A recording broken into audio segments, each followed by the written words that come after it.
lesson. Court cases keep them guessing. Plea bargain ain't an option now, so I'm stressing. Cost me more to be free than a life in the pen. Making money over cuss. Well, hello. God bless you, community family, and welcome to Gang Talk. Skipp Townsend, Sister Herron. We come here every week to have this very important community conversation with you. Can you hear me? Yes, very loud. Okay, because I'm plugged in somewhere else. I don't know what's going on. It's all right. As long as you can hear me and I'm not screaming in the mic. You're good. Okay, that's good. All right. Well, as I was saying, welcome to this very important hour that we like to share with our community and our families every Thursday at this time. So God bless you once again for paying attention and being involved, praying that you are involved, praying at least that you're paying attention to what we need to do as a people. So, Skip, we always start by thanking you for being our co-host. Well, I'm grateful to be the co-host, and I give all honor and praise to God. I'm truly grateful to be here. To be alive and well. You know, I don't take it lightly. I really, truly appreciate my life and being alive. Mm-hmm. Absolutely. And then the second thing we do after that, we thank our guests from last week. Yes, indeed. So our guest from last week, excluding myself, would be Brother Marcus, you know.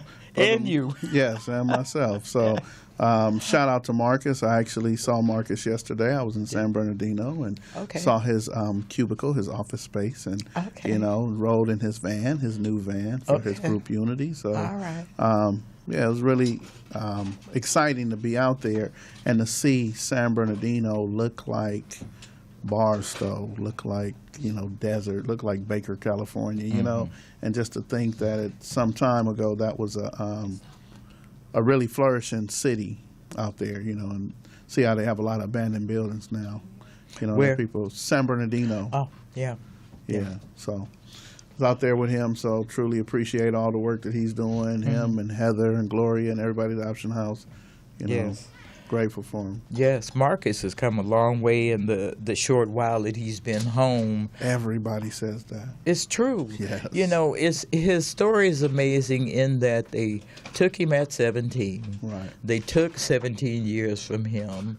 So he was 34 when he came back. Right. You see, and he was just talking about last week being happy to see his 40th birthday coming. Right. And, you know, that was very powerful because so many of our young men have admitted that they didn't expect to see their 25th birthday. Right. Yeah, and you admitted you didn't expect to see your 21st. 21st, 25th, 32nd. It just kept growing and growing. And I said, man, I think I'm going to be here for a minute. And in being here for a minute, that means that I missed a lot of my responsibilities thinking I was going to be dead or in jail. Yeah. So with that, you know, that's why I always give honor and praise to God. And I'm truly grateful for life and everybody who it looked like you in a fight over there, Sister Herron. I am in a fight She's with fighting. these stupid I hope this is being recorded so we can show I used to be able to just keep them on my nose. All right. But now I got to wear them around my neck, and it's just, I got to find them now, and oh my God, I can't see my hand anymore. I can't read my drug prescriptions anymore. Well, you shouldn't I can't take see the drugs. dirt on my dishes anymore. Oh, yeah. Well, It's like, it was a trade. One for the other, and I just have a time with it, but I'm still moving. Right. Yes, you are. Yeah. Yes, you are. And, Sister, we have a guest that moves more than you. This, I promise you, I've seen this gentleman everywhere at every time, and I go to the east side, and he's over there. Yes. I go to the west side, and he's over there. Yes. I'm in Inglewood, and he's there too. Yes. Everywhere I go, that's where he is. And, Yes. And I it's like I can't run for myself because everywhere I go, there I am. Yeah, there you are. And it's the same with him. Everywhere I go, there he is. There he is. And Yes. we have a great honor to have him here with us tonight because I did post. We were at a gathering Saturday together, and I got a selfie together with Larry. And I posted it in conjunction with the show today to let folks know that we were having a historian. Yes. Journalist. Yes. Okay. Editor. He's an editor, too. An editor, no, yes. Not an editor. What is it? Editorial. He writes editorial. He writes editorial. Okay. Well, that's under the journalist title. Okay. And I gave you a third Political analyst. That's what it was. Yes. Definitely. Historian, journalist, and political analyst. Right. So we're very proud and happy and honored to have Mr. Larry Aubry with us tonight. Yes, indeed. And the crowd's supposed to go wild, clapping and screaming. Oh, and yeah, all that. yeah. I think it's asleep, though. Where's my crowd? That's good. I had audience noise. I think they Oh, fell yeah, I asleep. got Well, we have the Skipp kids in the place tonight, the twin boys, and right. we are always excited to see them. And I never thought about it, but they should be honored because their entire life they've known Larry, you know. So, Yes. and I don't know if they realize how important that is as they grow older to have had the opportunity to, sit and talk with him. Yeah, they will. indeed. They will. Right now, it might not measure, but when they get older, it Right. will be a great memory for them to tell their children, Right. and then their children to tell the grandchildren Right. that they met the great Larry Aubry. Yes, indeed.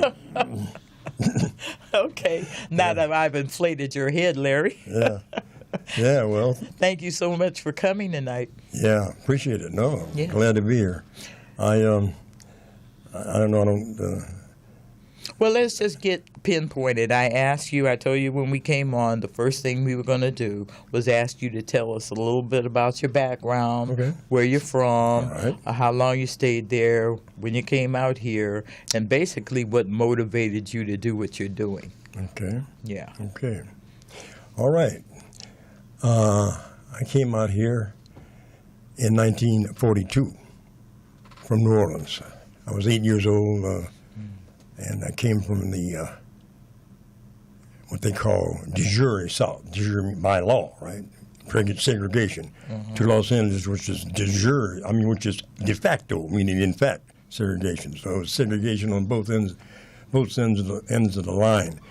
But you know what? I was really fortunate in a sense because I was one of those called East Side boys, right? And let's be clear, East Side means east of Main Street, not East L.A. Right. East of Main Street. The border In is New more or less Orleans. like the 65, boundaries, right? You're talking about New Orleans now? No, you're talking about LA. L.A. Oh, my LA, God, I said LA. I came out here. It's the same thing. I'm Right. giving the borders. Right. The borders were just like the gang. The thing. The borders in '65. Same thing. Same Like thing. Alameda on the east. Right. Washington on the north. Right. And Right. at that time, I was still about Crenshaw on the west. That's And what it is. Crenshaw at that time was, Yeah. it wasn't even built up No, yet, not- no. not But it like was it is still now. segregated. Oh, absolutely. Yeah. The whole thing was segregated. Yeah. It's really important to understand that. In my background, I got to tell you up front, I come from a so-called Creole background. What that means is that a lot of folks didn't necessarily want to be white, okay, because a lot of them look white, but they absolutely didn't want to be black. Okay, I'm just giving you the quick and dirty on the Creole situation. Now I'll move off of that. But I mentioned that to you. That's another dimension of my life. I had to deal with that particular dimension. So it worked out well. But anyway, on the east side, it was very supportive. It was virtually all black at that time. Right. And I mean very supportive and whatnot. And that's the irony of segregation, too. Of desegregation. So-called integration, because the fact of the matter is there was much more affinity in the group back then than there is now. Yes. Everybody's And we're split. still segregated. Yeah. And the values that we had there now are sort of diffused. Yeah. And sort of like no longer operating on a day-to-day basis. So the irony is that, like one of these side boys said, we got what we wanted, but we lost what we had. Got what we wanted, Yeah, but we lost what we had. Right. That's a good way to say it. Yeah, and that's Man. exactly what happened. And I lived that. You got to understand. Let me tell you something. In terms of that, it's on the background still. So when I got here, I went to a couple of elementary schools. I went to Holmes Avenue right by the Pueblos. Went to Holmes Avenue School. I went to Carver Junior High School in Edison. And I went to Fremont and Jeff. Jeff and Fremont, put it that way. And guess what happened? My brother moved in 1945. My oldest brother came from New Orleans, moved 2 blocks south of Slauson, 50-day drive between Compton and Hooper.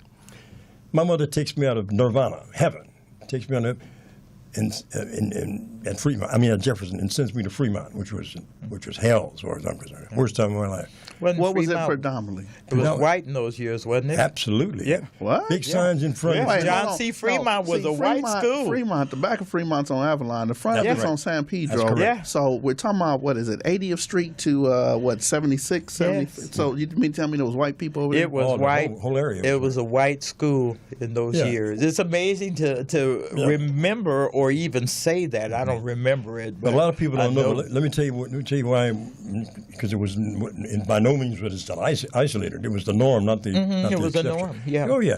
Slauson was the line. So Slauson going was the line. Main south. Street was on the line in terms of the west thing. So we Remember I weren't told supposed you? to cross Slauson. So you went 2 blocks south of Slauson. They burned crosses on my brother's lawn twice, okay, and all of that. And then but my mother said, went to Jeff.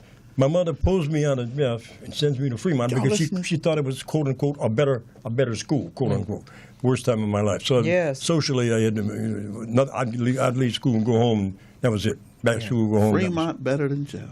Well, you know what's so crazy about it? See, because her thinking, really, fairly, her thinking was she wanted you to have the same education they were getting. The same education, and that's the same mistake I made with one of my children. I sent him out on an opportunity transfer at that time to what was supposed to be a very good school for him to get virtually the same kind of thing, Yeah. you know. Yeah. My So- mother did it too. She sent me and my Yeah. brother to Catholic school. Yeah, yeah. Paid all that money for us to go to jail, prison, and, well, and actually, be out here tearing up the community. that wasn't the intent. I went to Catholic school. My whole first, until about the 4th grade, till I came out here. Okay. Oh yeah, I went to Catholic school, and then for a minute, I forgot to mention that. For a minute, I went to St. Patrick, which is right on Jefferson, right off of Central. Okay. So I know about that as well. Anyway, getting back to background, and I know you can just stop me on the background if you want, because it's a long background. But Tell us about the music, man. Come on, Billy Brooks, you in person. we can get up to that. Oh, But I wanted to tell you that the East Side thing, really, though, seriously, it represented the best of us in many respects. And there was such broad-based, as I said earlier, affinity. People related to each other. Right. They supported each other. Yeah. And it was just a different whole vibe. Yeah, Okay. it was. And we'll talk about it later about values and stuff. That's my bag, that kind of thing. Because I think unless we, I'll just say it now, and I'm gonna get back to it. It's important for me because I sort of took this upon myself. I mean, it crystallized for me many years ago, that our people have internalized the Europeans' values without access to the Europeans' benefits. Yes. Now, if you think about that, Say that again. Larry. Yes. Yeah, Some people miss that. we've internalized the white boy, the Europeans' values without full access to his benefits. And I say full because I don't want anybody to get off the hook because I got a Mercedes sitting out there. I don't mean a thing. It doesn't. I'm just telling you. No, that's German. No, that's And so that's really important to understand that. It really is. Yes, it is. So I encountered that early on, and I'm just happy that I could work all through that. But then that was fine. And then after that, I went to City College for a minute after I got out of Fremont. I went there for a minute. I went to Xavier University for a minute too. So, Back in Louisiana. yeah, and I came back here, and then I went in the Air Force in April 1st. What made you do that? Why'd you go to college, and then when you come back, you got the education, but you still went, I don't want to say it's menial, but you went into a position that was lower than your education? All right, check it. I said the year, but I didn't give you the year. The year was 1952. The Korean War was starting on, yes, and I was concerned. I didn't want to necessarily go in there and go to be fighting people I didn't even know. Right. So what happened was I auditioned, and nothing I didn't mention was it's important right now to say that I joined the union when I was 15 years old. It was on 17th and Central Avenue. The black union. We could not get in the white union. Okay? No. So I mentioned that it's important Not because what those happened was years. the white boys came over and interviewed some of us and auditioned some of us. So I participated in an audition from one of the warrant officers in the Air Force. And when I just do it, so what happened was when I went in there. Audition to get in the military. Yeah, right. And so I played music the whole time, didn't go anywhere, stayed in the States. Oh, well, yeah. That's what we're talking. No, he said, I told you I was a school board member in Inglewood for 8 years, and I didn't get up and down. I didn't recite the Pledge of Allegiance. So you are a veteran. Mm-hmm. Yeah. And okay, so Colin Kaepernick is kneeling. Yeah. Now others are kneeling. They're grabbing arms, but they're not gonna say All I those pledge SOBs. allegiance. Right. Well, that's what what's his face said. But here's the thing. So, are you offended that they are not participating in the national anthem? No, I'm applauding them. Yeah. Right. I'm applauding them. And you are a veteran of the Korean War? Yeah. Or the Korean War? Yeah. So think about that. No, and I applaud them, and the reason I applaud them is because, as I said earlier, when you get to the end of the pledge, you're talking about one nation, indivisible, with liberty and justice for all. Well, I know that's a lie, so I tried not to perpetuate it. And I was awkward, and frankly, I had to pay some dues. Because I was the president of the school board of England. I was on board in England for 9 years. But if you play, you pay. If you hold your principles, you can pay some dues.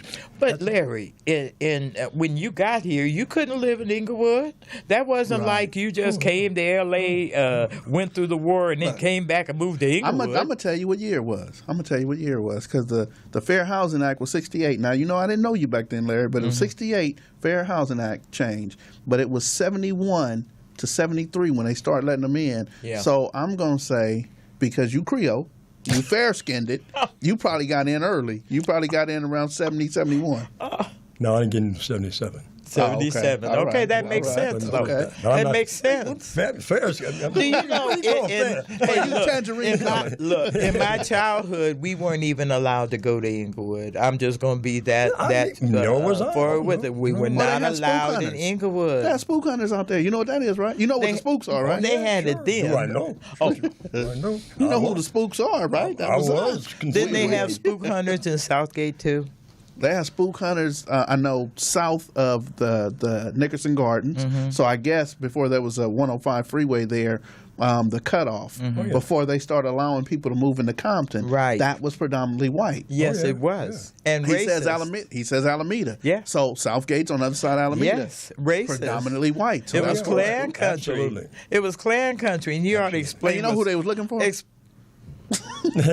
was looking for y'all. I They wasn't were there. looking for Larry. Well, look, I'm old enough. People got to understand. Spook was a very common word. Huh? Yes, it was. Spook, splib. Yeah. I mean, you just Slim. name it. All just kinds of- splib. Slim. Splib. Splib. All kinds of Splib. derogatory. Splib. Oh, yeah, they were for the most part. But we kind of called each other. But names spook too, hunter's unfortunately. pretty direct to the point. straightforward. Yeah. If you don't know what that means, you're not paying attention. That's right. Yeah, that's really, correct. Really, we don't have Yeah. to explain what that means. Yeah. So after that, anyway, my job just kind of like wrap it up. In my case, after the service, I came out and I went for a minute to decide what I wanted to do. I went back to City College. I didn't mention I went to City College after I got out of high school, and then I went to UCLA after I got out of the Air Force, and went to the probation department after that. For about 7 years or so, and then I was actually, somebody called me. I went to some county department called, and I went to the Human Relations Commission. So my time, I spent 34 years in the county, and virtually all of that. Well, no, the first 6 years were in probation. After that, it was Well, Larry, human actually, relations. that part's okay. The county years working for the county really isn't the issue that brought you here today. We want to know really what from there that brought you into the activism, what brought you into the journalism to express our side of things. That's really the most important contribution I see. What I was doing, laying the groundwork for exactly that. All of those experiences, including I only mentioned the Creole thing because it comes up in terms of racial. I wanted to ask you about the bag parties.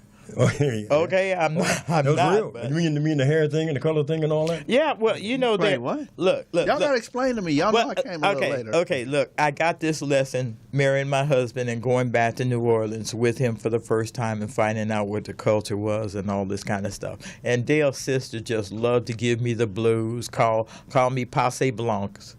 Hey, you all Passe Blancs. It's like, what is that? She said, listen to it, Passe Blancs. You the bag party people. It's like, bag party? Peasants What are you for talking right. about? Peasants for right. Okay. Pass They used to hang Right. brown paper bags out by the door, Right. and that was a color code for entry. If you didn't meet that color, you wasn't allowed to come inside. So that's why I was teasing Larry about the bag parties and the Passe bag Blancs, because Ain't that something? Louisiana is a blended people. Right. Okay, they got white folks that look just like Larry, and they'll tell you, no, I'm not colored. Ain't no colored in my line. They look just like Larry. Okay, and they live next door to each other, and it's just a funny kind of thing, but that's the history of Louisiana. There was a lot of race mixing, a lot of race mixing, and I tell people that my dad race mixed because the master in the slave quarters.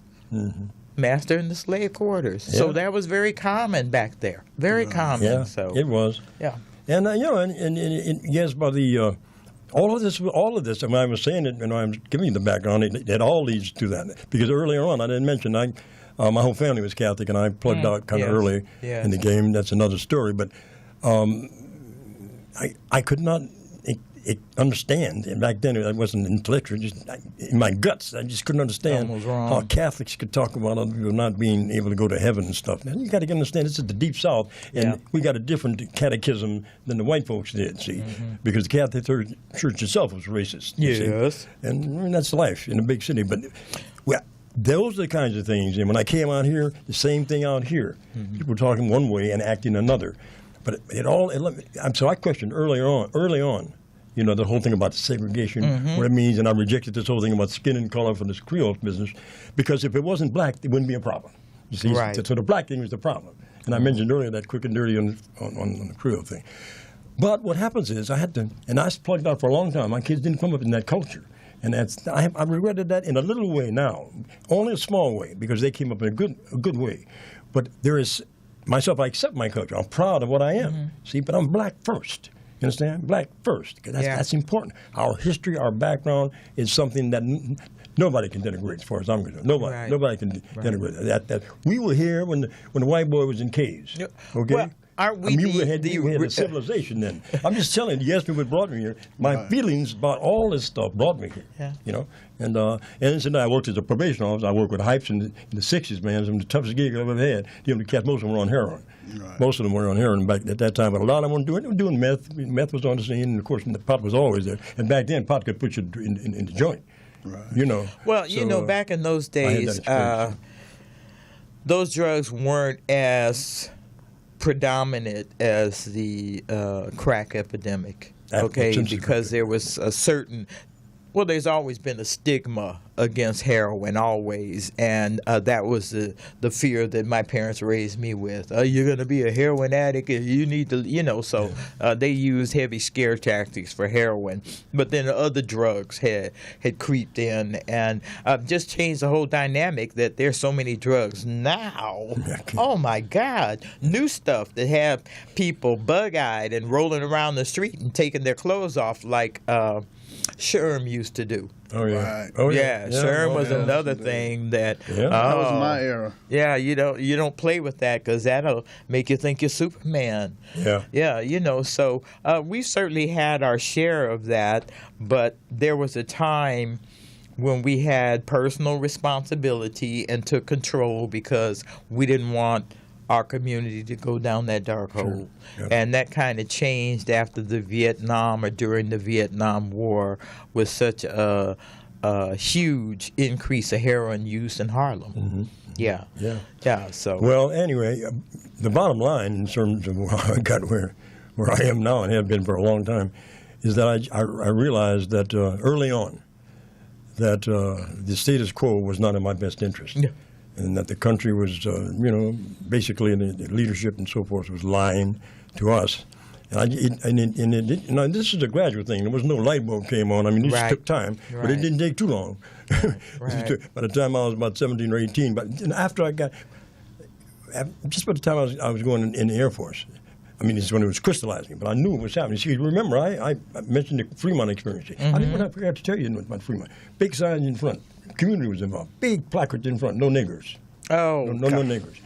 Tar babies hanging from trees. 76 in San Pedro. Now you see the kind of things that brought me to where I'm 76 in San Pedro. So wait, what kind of sign was it? Was it a sign that somebody in the community made? No, it wasn't a sign. The banner. Cloth banner, like heavy canvas type stuff. Big stuff. Adults were behind this, you see. We're talking about on 76 in San Pedro. 76 in San Pedro. Yeah. Can you imagine that used to be an all-white school? I cannot imagine that. It is hard. Matter of fact, not only can I not imagine that because what it is now, but also this is the place where in '69 or whatever, Raymond Washington decided to get with his friends and say, man, we're going to do our own thing. Yeah. Because they couldn't be Hooper Avenues, they couldn't be that, so they said, we're going to be the Crips. And it started at the all-white school at Fremont. Actually, you know so that. from 52, when were you in there? You were in there. I was in Fremont in 47. 47. So from 47, so in a 20-year period, from 47 to 69, 22 years. They moved to Southgate. They moved the Fremont people white moved flight to Southgate. They moved to Inglewood. They moved to the Valley. Yeah. Well, it was my understanding that Raymond's original agenda was to protect us from the Klan that lived in Southgate now and in Compton, and there was a threat to the Watts community. Yeah, that was the original concept of it. It changed When I came up, to my knowledge, let me excuse me. No, when I came up, to my knowledge, because I mean, I don't have all the knowledge there is, but I was not aware of any black gangs in 1940, in the 40s. When I grew up in the 40s, right? And I'm not saying they weren't, because I mean, some things you just don't know when you're a kid. But in my moving around and stuff, I wasn't aware of that. I'll tell you what, though, I lived in an area that where Latinos were there as well. And on my block, I live on Morgan Avenue. You know where Morgan Avenue is? Little Street, that's right, Morgan Avenue. Where the park is. The park's on Morgan. Yeah, right. And my Vernon over there. But I lived, Morgan's short. It stops and starts. And it's not that long. But anyway, that's where I grew up, right by the tracks, right by Long Beach. One little block west of Long Beach.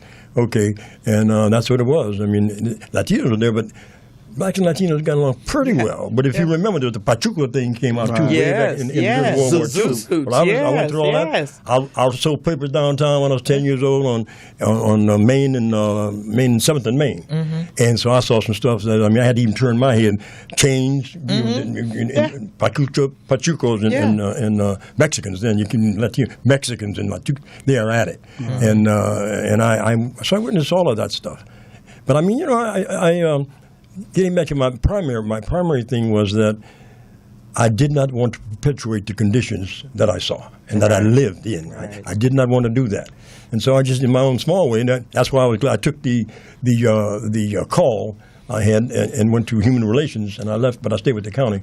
Went to Human Relations County and worked there. And if there, I worked and did all kind of stuff. But Larry, this is what makes your story so important, because our young people don't know half of the things that you just told us about the segregation in the city, about Fremont about the city being that they live in the city they live in right now. We ain't talking about down south. We talking about South Central. Yeah, South Central, and that we're really broadcasting from Lamert. And Lamert himself was a segregationist. He was what am I trying to? What's the word? I never knew that. Yeah, he was a segregationist, and they were trying to keep this area white. And that's the way he advertised it. He blew that.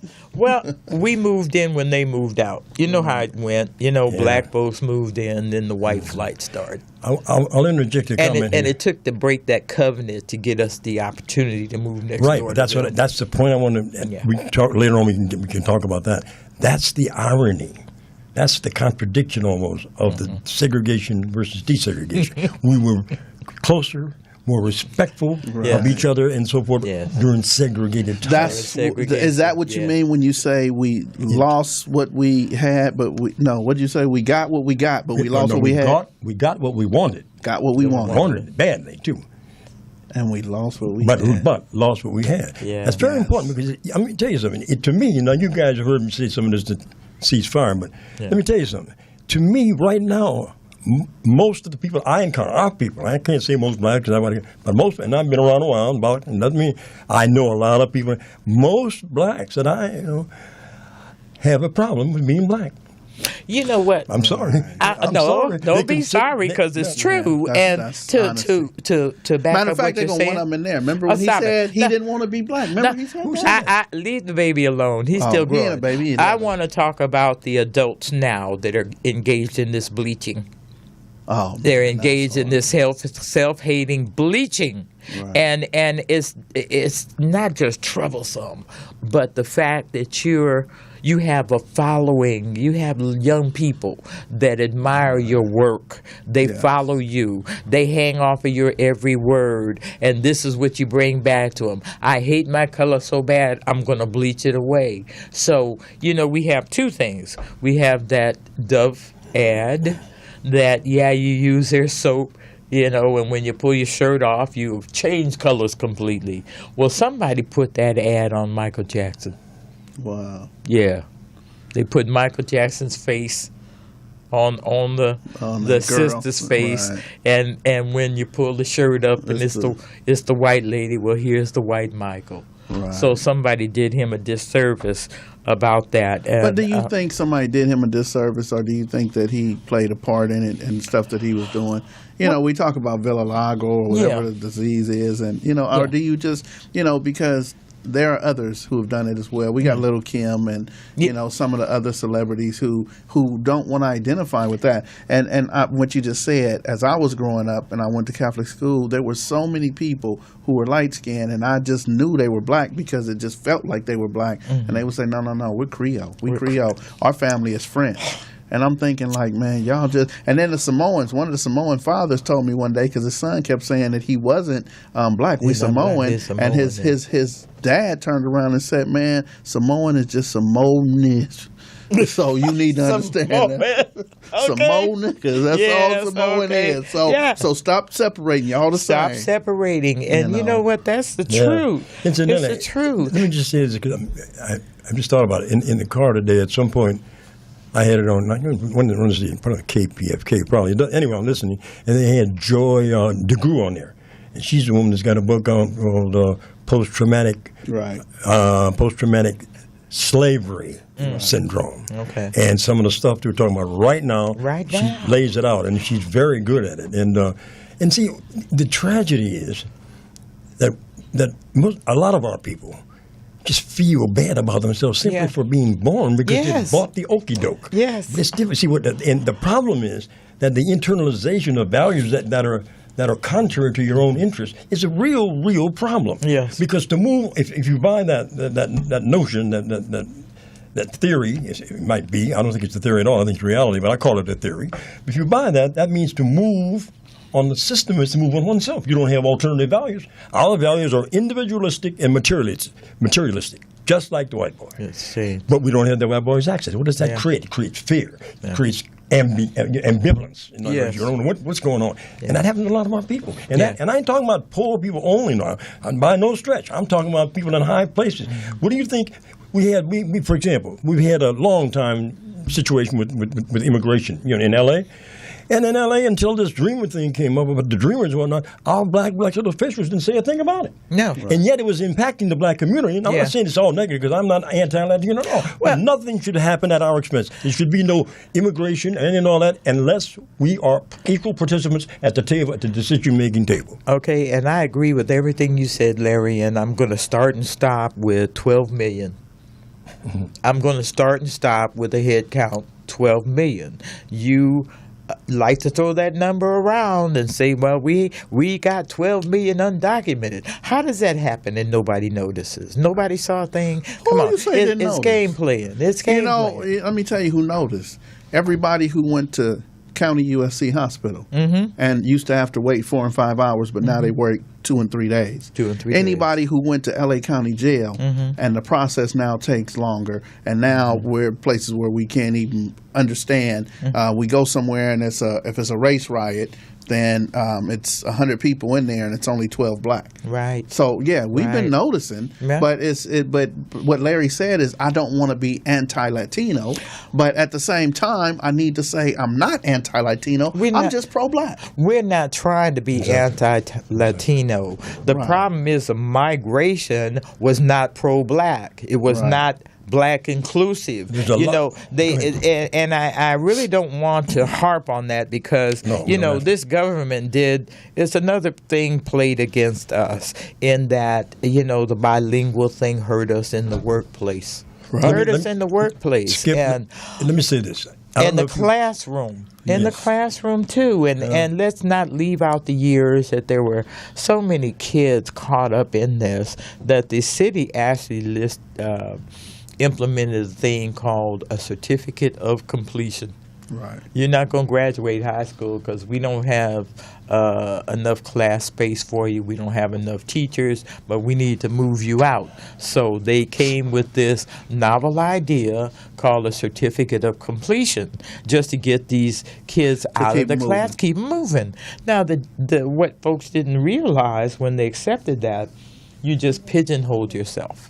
You can't go to a trade school with that certificate. You're not going to a secondary school with that certificate. You know, it just pigeonholed and boxed people in without an exit. Right. Mm-hmm. Yeah. You know, so it's a lot of things that are involved in there. Right. But would you say we're pro-black? Oh, yeah. Yeah. Yeah. It's a very vivid example, the only one. But I'm going to point out how on the color continuum from black to white, the closer to white you are, the better off you are, quote unquote. Okay, let me just give you one example how it's so internalized with people of all races. Okay, 55th and Hooper. I don't know if you got that one. One of those vigils. Okay, Latino was shot. Right on the corner house. I don't know if you had that one. One thing, it was a baby. It might have been a baby. I don't know. Yeah, but anyway, we gathered there, and we were there, and we were in the back. Yeah. And Vicky was there. I don't know if you were there or not. Anyway, on that particular one, let me tell you. Do you know the Latinos asked us to leave? Yeah, Right. they did. You remember that? Yeah, Guillermo was I mean, there. I wasn't there. Guillermo was there, and I remember that. Oh Yeah. yeah, Guillermo. Yeah. And I didn't. Guillermo was another cat. That's a whole nother. That's another story. But you hear what I'm just? Yeah. I'm only going to point out to you that we may want to cover some stuff up, and I'm not talking about. Let me say it this way, Larry, because I was there too. It was an indigenous family. Family.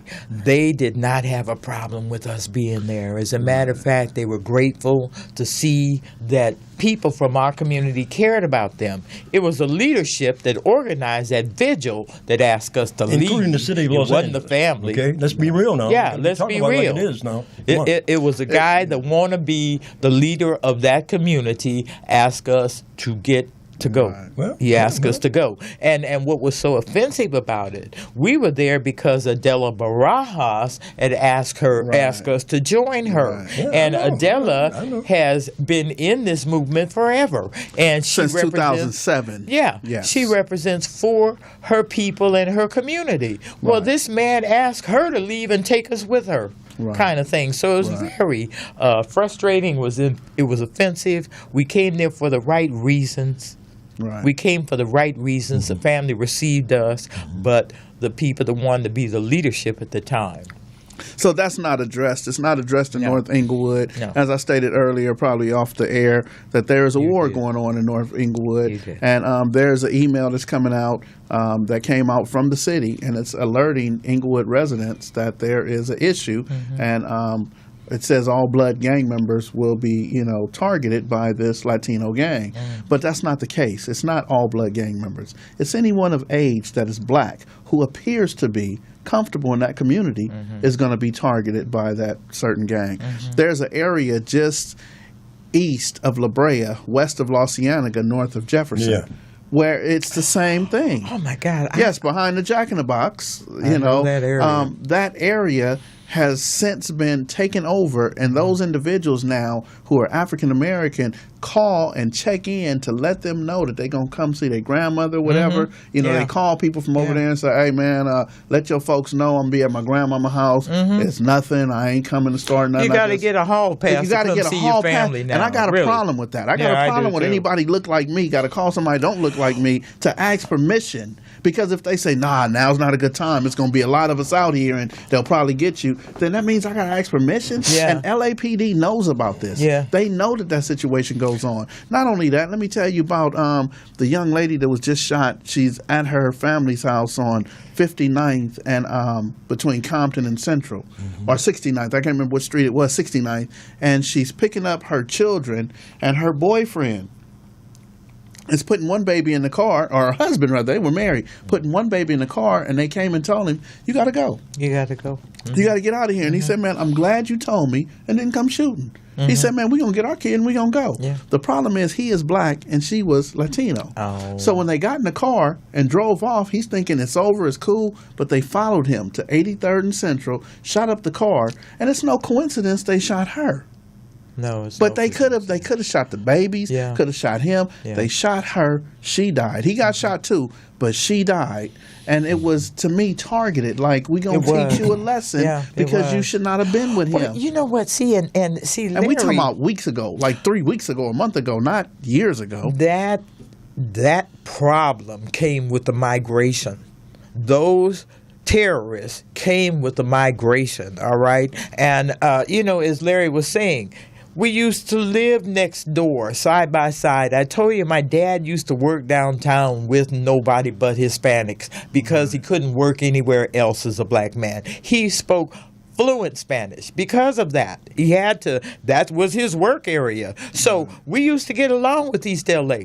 Right. We used to. Like you was talking, the names, the words that you were using, I'm very familiar with them, and there's nothing derogatory in them because we used to suffer the same indignities Right. because of Jim Crow.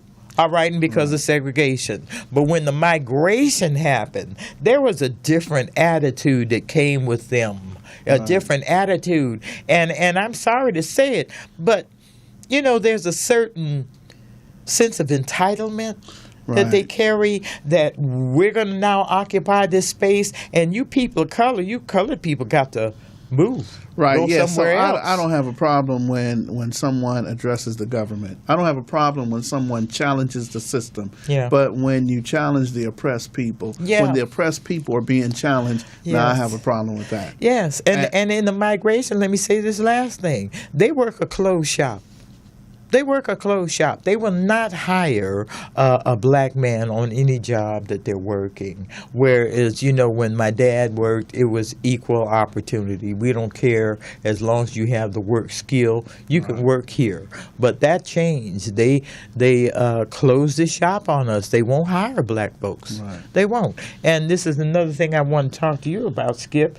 See, because you had this event today, trying to get people in the trade. Right. And I drive through the city when I drive, and I see all the construction zones, and I keep looking for that chocolate face I never find. Well, I never find it. Yeah, so it's probably about 97% Latino in the workplace. However, when we're talking about business agents, business managers, superintendents, it is just the opposite. 97% are white.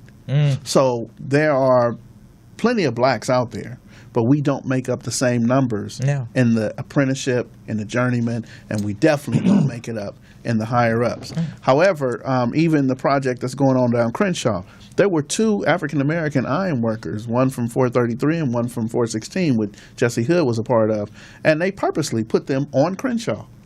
So when you see them, I don't need you up underground. I don't need you on 67th between. No, I need you to be on Crenshaw so people could see you. So I know that it was 55 iron workers and only 2 were black. You know what I mean? Yeah.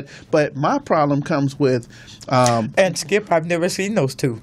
So there you go. I can tell one was from Harlem Crip. And one I was see the 55, but I don't see the 2. But what kills me is when I leave here and I'm outside of the places down north of 43rd on Crenshaw, and I see my people out here sagging, and I see my people out here high, and they got everything that was back in your days was prevalent and things that are prevalent now. They're doing it all, whether it's snorting, tooting, smoking, shooting up.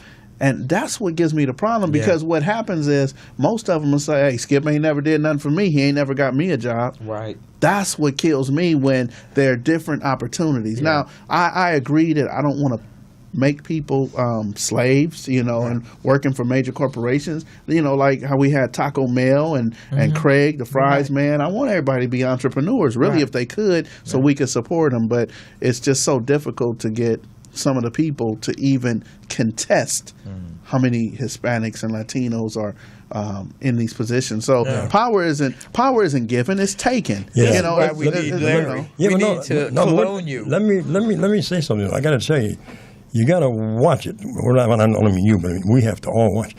Understand something. This whole thing about segregation, using housing as an example, this was actually perpetrated by the federal government itself. Yes. Why do you think the Pueblos was all black? Mm-hmm. They kept whites out of the Pueblo. They searched around in L.A. to where they put it. Santa Monica rejected public housing. Mm-hmm. Then it's in the city of Los Angeles rejected it, and then ended up over there. So Jordan Downs, all right. Why do you think it was all black? Mm-hmm. The government perpetuated. Understand this now. It's much longer. But all of these things are the kind of things I realized sort of early on. Just realize, just what do you do with it. But I got to say also, I got to get this in. This is important for me, and that is our people. Number one, tend to perpetuate conditions that are not beneficial to them. But there's a real reason for that.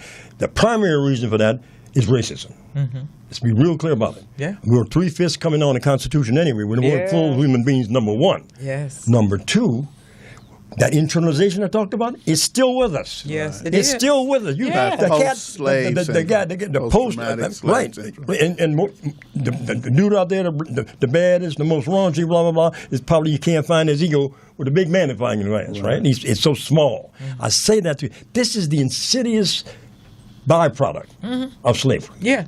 Well, and I mean, what? and it's I mean, it's something. All I'm saying to you, and I make this point because I want to get this in before we quit. We have a responsibility. Yeah. Ourselves not the responsibility for causing it. We did not cause it. Let's be real clear. That should be absolutely clear.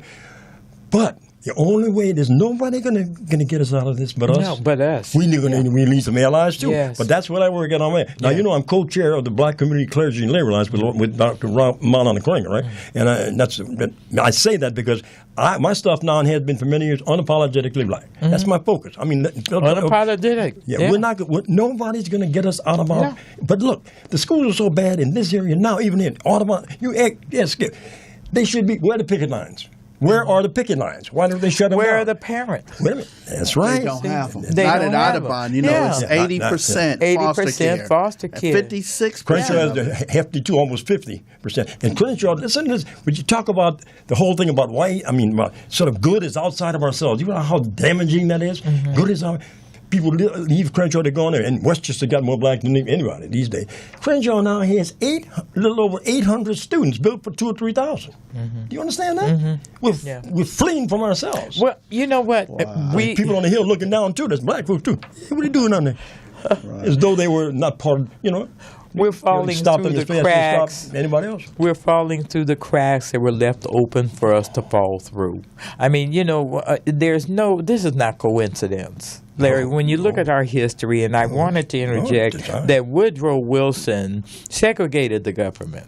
He segregated the government. And the first film played in the White House was the original Silent Birth of a Nation. Mm-hmm. That was the first movie ever shown in the White House. Mm-hmm.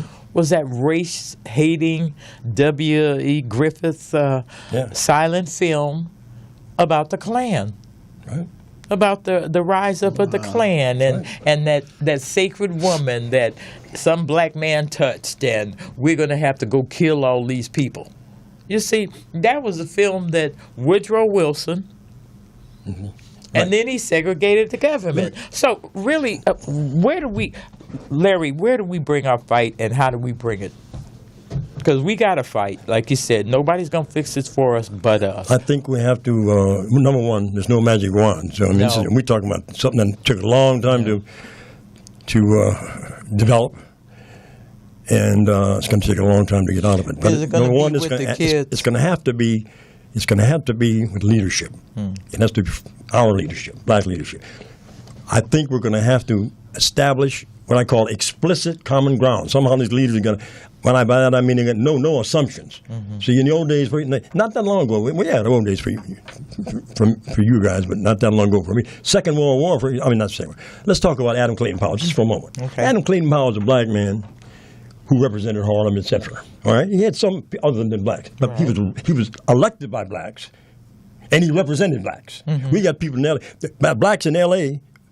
city council, for example, are elected by blacks primarily. Right. But they don't necessarily represent blacks. No, they don't. Check it. No, they don't. No, they don't. Become then so political Yes. that they have to, do their thing, whatever. Now, Because he needed to be reelected.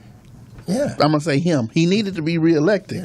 Yeah. So that's why. And I had a problem with that. I thought about that. I saw you at the party over there. When we was over there at the party, you took pictures with the boys, Yeah. and I was thinking, like, man, what are you doing here? Yeah. Why are you here when I know you come from Inglewood Yeah. and you did a great job in Inglewood? And I'm over here now, and I ain't gonna say no names. I'm Yeah, over here don't. now on the east side because I need to keep my job. Yeah. So I need to cater to the people over here. So it's not about you, Skip, or your kids. It's about me keeping my job, and I really got an issue with that. Well, those are our new politicians now. That's where They're the not values really comes in. serving us. That's They're where the just values come in. occupying If the your seat. values are They're supported, not serving if your us. if They're the not. ethics are there and your values, then you're going to be dealing with some other. You're going to deal with that too.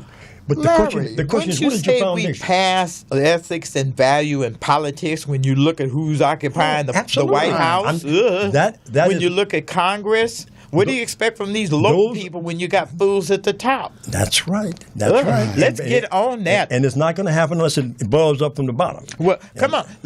Let's talk about the NFL then. See, because I've heard that has to everything. end.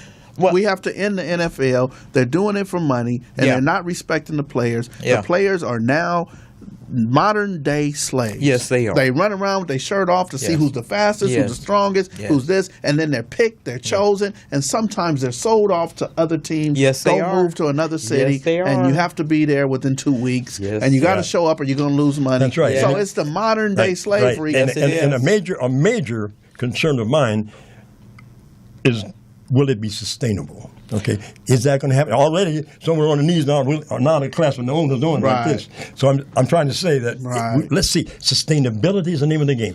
When Devin Brown got it, right? When Mike, my things going. Anyway, when these things happen, right? And there's always the bleep on the radar screen. There's righteous indignation, Yeah. okay, for us Yes. all the way through, Yes. and righteous outrage. But we generally do not sustain that. Well, you know why? Because we're divided. We haven't had a substantial leader since Dr. King and Malcolm, and they just drove Jesse out. It's like, Jesse, you're done, go away. And Al Sharpton is probably the least respected out of our verbal people. So we don't have that representation. Not enough of us respected the black president, and sadly, his hands were tied in a lot of ways. In that when he talked about Trayvon Martin, they did him the Oprah Winfrey treatment. Oh, we're going to run you out of town. We're going to tar and feather you. Like Oprah's audience turned on her for supporting Barack Obama. I mean, it's like it just feeds back into what my parents told me. They're going to never let you forget your little colored girl. So you be the first one never to forget that you're a little colored girl, and somewhere, no matter how big you get, they're going to remind you. And so that was Oprah's reminder. That was Barack Obama's reminder. And when they talk about how hard they're doing this guy now, look at all the things they did to Barack Obama, the things they said about him, hanging him in effigy, talking about his wife, Oh, there's no question about that. I got to say, Right, I have a different thing on Barack Obama. Before I forget, have mixed feelings about I know that. you're younger than me, but before I forget, listen. So they had said one year that she was hideous, that Michelle Obama was hideous, and it's the same year they gave that man the Woman of the Year, Bruce Jenner. Bruce, the one, oh my God. Can you think about? So think about what's the message in that? Not only are you telling us, but you're telling our children that this beautiful lady, who represented well with class, her And being education. the first educated woman, Education. and you're saying that she looked hideous like a man. Also, they said that year that Serena Williams looked like a man, Yes. or Venus, one of them. Yeah. But then they said that this guy here, this hell of a track star, sprinter, and swimmer, and all that, the Olympian, who put on a dress they said is Woman of the Woman Year, of the Year. and isn't she beautiful? Yeah, but they call the president's wife a monkey too. You know, Right. Yeah. Oh yeah, it's heavy. But on the other hand, And now we have the naked first lady. The first naked first You lady. can go Google and find your first lady's naked picture somewhere in the world. Okay. You know, Okay. so this is but not our system. Michelle No, it's Carhill not our system. about The question is bearing her arms. listen, the This double conversation. standard, we really have to address it. We as a Mr. people, Herron, we I have tell to you, address Go ahead, and it's- Larry. You're the leader. No, it's very complex, but it's not that complex.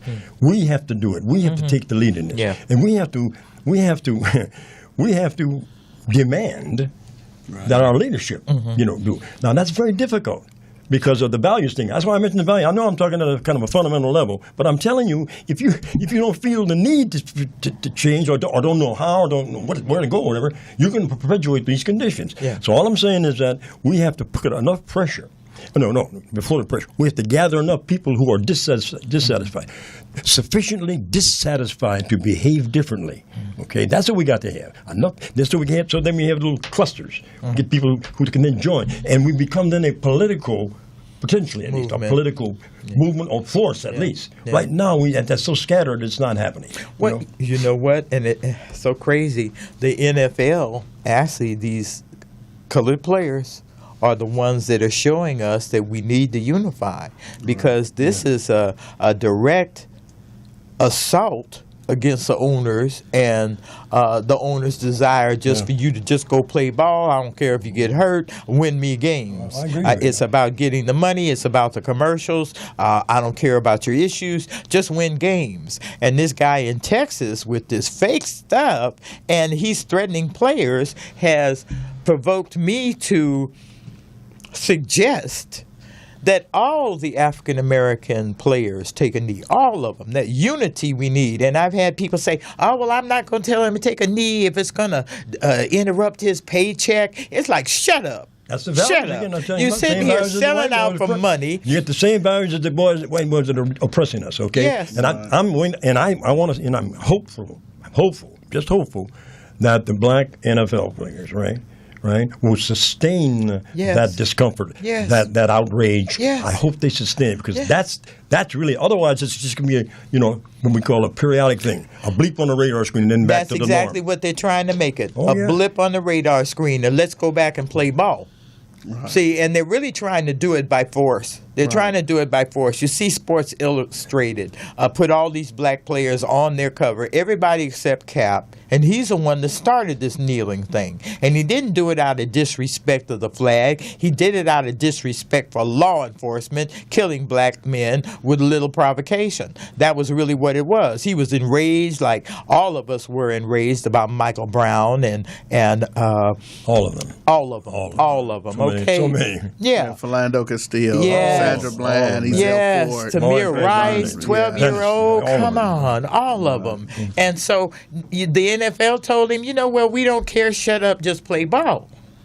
And it's like, I cannot keep my mouth shut about this. And so that's when he took a knee. And the amazing thing, he didn't take that knee by himself. There was somebody else kneeling with Yes, him. indeed. Okay, and they started this movement the same way Rosa Parks did, by sitting down on that bus and refusing to move. This is our moment in history for these players To do something. to unify. Yeah, they got to unify. Unify and attack that. Really. That's what was in the two guys in Mexico. Yes. Right. John Carlos and yes. and his buddy. Yes. Well, we got like 3 minutes, so we got to educate the world real quick. We got to tell them something. What's the solution, Larry? They listening to you. What's the solution? The solution is to become so dissatisfied, so uncomfortable with what exists that you're willing to do something differently than you do now. Yeah, so you know what? I'm glad you said that. Kamasi had told me once that when pure common sense does not change the way that we deal with each other, sometimes the conditions that we're in will force us to do something, to come together and create that change. He spoke that when he was talking about the 1965 riots, that, for some reason they wasn't coming together, but the conditions of the police and what they were doing, and that was the straw that forced them to come together and work together. So I think 1965 rebellion.